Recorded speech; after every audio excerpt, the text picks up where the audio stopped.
In today's video, I'm going to teach you how to link a custom domain to your app after publishing. By the end, you'll know exactly where to go and what to select, so your live app can be reached at the domain your audience expects. First, make sure your app is published. Linking a domain happens after a successful publish, because the platform needs a live deployment to route traffic to. If you've just published, give it a moment for the deployment to appear as active. Next, head to the Deployments tab. This is where your live versions are organized, and it's the right place to manage anything related to how your app is delivered to users. If you manage multiple environments, confirm you're looking at the correct one for the domain you're about to use.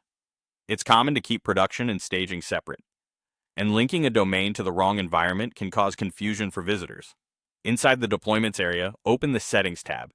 Think of this as the control room for your deployment.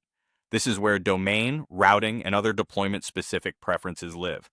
If you're used to project-level settings, note that deployment settings can be different, so you're making changes that apply to the specific live version. Now, choose how you want to connect the domain. Select Link a Domain if you want the guided, streamlined path.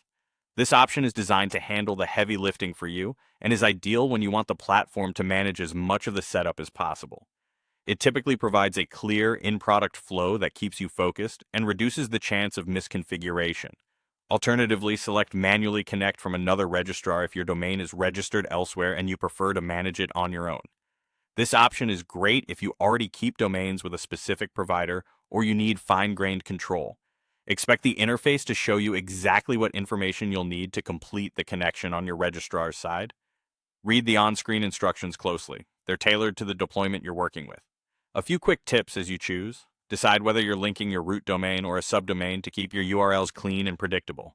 Double-check that you're working in the correct project and deployment to avoid pointing visitors to the wrong place. And be patient. Once you've made your selection, there can be a short delay while the platform prepares everything behind the scenes. That's it. After publishing, go to Deployments, Open Settings, and pick either Link a Domain or Manually Connect from another registrar. Follow the prompts you see, and you'll be set.